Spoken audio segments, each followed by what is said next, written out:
Listening? Okay.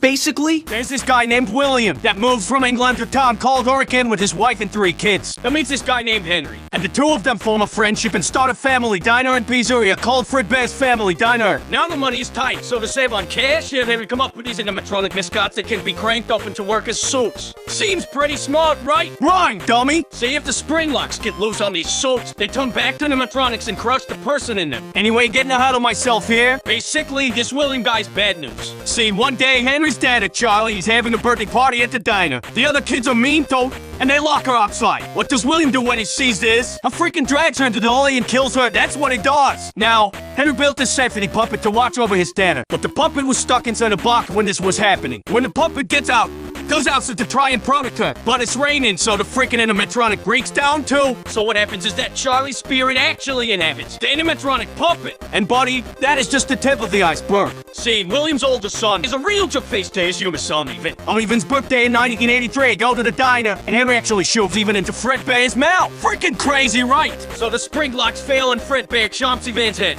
putting him into a command and killing him a few weeks later. This here's the breaking point for William. The guy starts putting on a spring bunny animatronic sword and using it to lure kids into the back room. Once he gets them back there, freaking kills them. He does this 5 times before getting caught. Thing is though, nobody can find the body, so William gets let off the hook. As it turns out, Hands and Buddy's inside the animatronics. Not Charlie, since his spirit is inside the puppet. She starts putting the kids' spirits into the animatronics they were stuffed in. So right now, the puppet, Chica the chicken, Bunny the bunny, Freddy Fazbear, Folks the Part 8, and Underskull Freddy Fazbear, and original Fredbear all have the ghosts of children in them. After this missing children incident, William gets fired from his own company. That doesn't stop him though. His new soul company, Efton Robotics, to work for the sister company called Circus Baby's Pizza World. There, William starts making these robots that are designed to kill kids. Crazy, right? Well, as it turns out, William figured out how to be immortal. See, when kids die, they produce this material called remnant. You can basically use this remnant stuff to keep your soul inside of something. William figures this out after killing those first 5 kids, so now he starts trying to use it for his own good.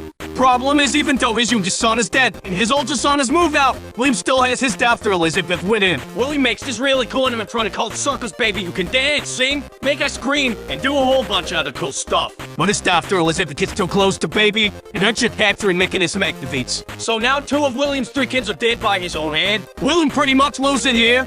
He kills his wife and puts her into another machine called Bellerin. All this doesn't last very long though. See, Circus Baby's Pizza World closed before it even had the chance to open. Now William is all alone and on the loose. Now it's 1987. There's a new Fazbear Pizza in a new location. They have all the old suits with the dead kids in them in the back room, but now they've got these new animatronics that are not only safer, but also have facial recognition software to detect criminals. This is all in case William comes back, you see. So anyway, since none of the spring lock suits are at this location, William instead is the Golden Freddy suit since it's broken, unnosed, and mostly empty. He kills another 5 kids, which are in the Toy Freddy, Toy Bonnie, Toy Chica, Toy Folks, which we call the Mangle, and Balloon Boy. Oh, I should mention, Charlie's here again too for some reason. Unlike the rest of the 1983 animatronics, which are nosed in the back, Charlie's puppet is still used by the price counter. So anyway, this is the second missing children incident. Now the place gets closed down, but before they do that, they have one last party on November the 10th, 1987. I freaking lose my frontal lobe to Mangle and die a few weeks later, but that's not important. What's important here is that the restaurant closed down.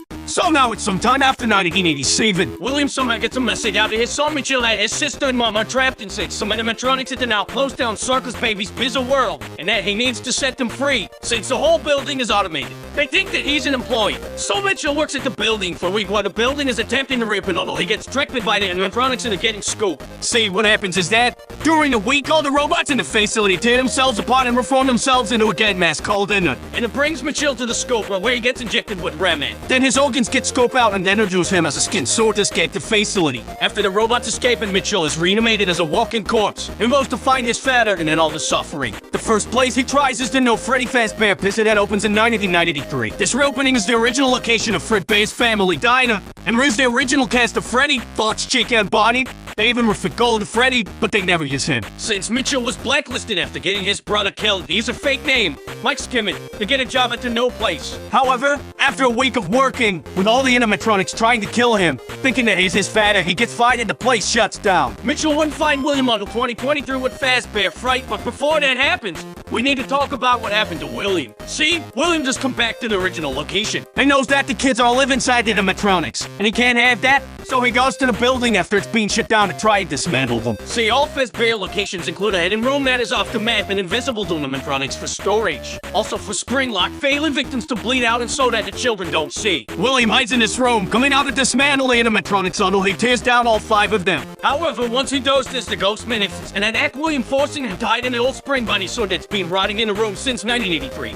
And puts it on and lets it down, but the spring locks fail and he gets crushed. Since William has been injecting himself with Rayman for years, and come back to life after getting crushed inside his sword, doesn't have any will of his own, being locked in the room until 2023. In 2023, an amusement park opens up a scary attraction called Fazbear Fright, which was a bunch of old Fazbear artifacts from the old locations. As a horror attraction, they find this old spring bunny sword in a hidden room and transport him to Fazbear Fright, where Michael is working. This is the moment he's been waiting for. After a week of working at the location, Michael used the folder wearing in the building as an extra to set fire to it, killing William once and for all and freeing the remaining trapped souls, who have also been haunting Michael for the week he was working there, or so he thought. As it turns out, William survives the fire, rebuilds the parts of him that were destroyed with the leftover parts in the building, and escapes to kill some more. Now we have the puppet and William all off on their own in the whip. Ennard gets tired of Elizabeth controlling him, so they kick Elizabeth out, and she rebuilds herself as a new version of Baby. They'll call it Scrap Baby, and then dons a new mask and calls themselves Molten Freddy, who also happens to have the spirits of the 5 children from the toy animatronics in it now. This is where Henry steps in. Once Henry learns of the suffering that has been happening, the death is a plan to bring all the animatronics back to one place so he can destroy and free them all, and creates an animatronic called Lefty, which used to capture his data. When Michael finds out about all this, he goes to the new fake Pizzeria and brings all of the animatronics back together. Once they're all there, Henry locks the building and burns it all down with himself and Michael's still in it, freeing the remaining souls of Elizabeth, Charlie, William's wife,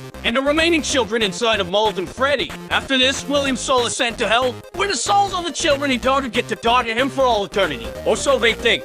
See, sometime before being killed, William used his genius to scratch his own memories and consciousness in the binary code of some other components of the animatronics. The problem with Henry's plan was that Fazbear Entertainment wasn't all in his own hands, and was actually still running as its own company at this point. See, sometime during the events of the games, an Innova's game developer was hired by Fazbear Entertainment to make their video games as a way of making a real story seem like fiction. After that, they then hired a different company called Silver Parasol to create the Freddy Fazbear Virtual Experience to make it seem as if the previous games were wrong and to double discredit the real stories of the children getting killed. The problem, though, is that Fazbear Entertainment promised Silver Parasol with some computer chips to scan in order to make the animatronics more realistic. When they do this, William's consciousness code is brought in the game, basically bringing him back to life in the video game. During development, this robot William, called Glitchtrap, programs itself to be able to take over Testra's body, essentially bringing William Afton back to life. William is first able to control a developer named Jeremy, but he decides that Jeremy isn't a good candidate, so he controls Jeremy and makes him kill himself using a gobble paper slicer. Glitchtrap tries to control the unnamed player of the game, but the player manages to defeat him and lock him away. However, before this happens, Glitchtrap finds a host named Vanessa and decides to use her after the Freddy Fazbear Virtual Experience, as well as an added Halloween doll.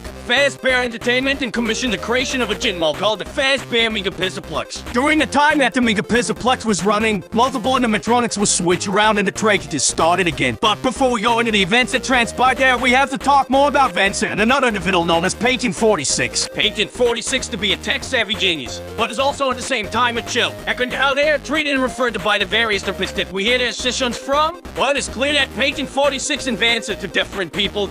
It is unknown for certain who Patient 46 is. What is known is that Patient 46 spends a lot of time at the Pizzaplex before the events of Secret Breach and helps reprogram the system, and believing that they are working with Vanny. Vance's alter go while under the control of William. What else is known is that Patient 46 lied about whatever happened to their family. The 6-in tape reveals that they actually had a great children. Vance is known also to have had a terrible father named Bill according to tape 3. Apparently Vance's dad forced her to lie during a custody hearing between him and her mother, leading to her mother doing something afterwards, likely committing suicide. Anyway, the events preceding Security Breach include at least 9 more missing people, likely all children, as well as multiple missing therapists who were likely killed by Vanny. At some point, Bonnie the Bunny is replaced by a new animatronic named Montgomery Gator. This happens following a night where Bonnie went down to Monty's golf course and then was unseen afterwards. Many speculate that Monty may have killed Bonnie or dismantled him in order to make his way into the main cast, but we do not know for sure. What we do know, however, is that Monty took over Bonnie's role in the main cast. Brooke and Wolf, another new animatronic, also took over Folk's role, but there's no given explanation for this.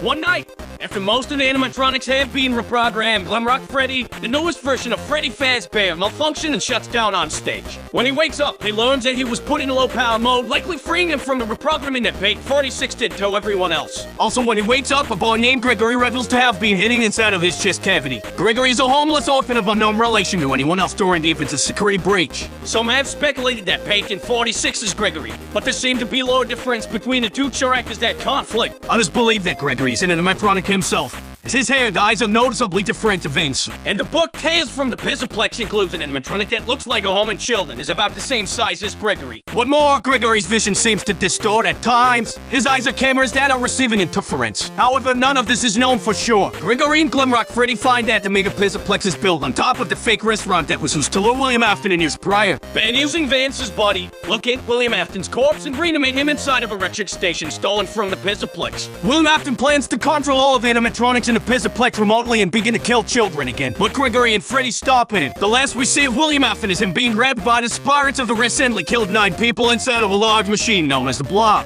The game canonically ends with Gregory and Freddy escaping the Pizzaplex and relaxing on a hell. It is likely that with the destruction of the Pizzaplex, Vance is freed from Vanny, but we do not know for sure. And this is where our story ends for now. Eventually there will be more Dolken updates for Security Breach, but until that happens, this has been the end of Five Nights at Freddy's Game Lore.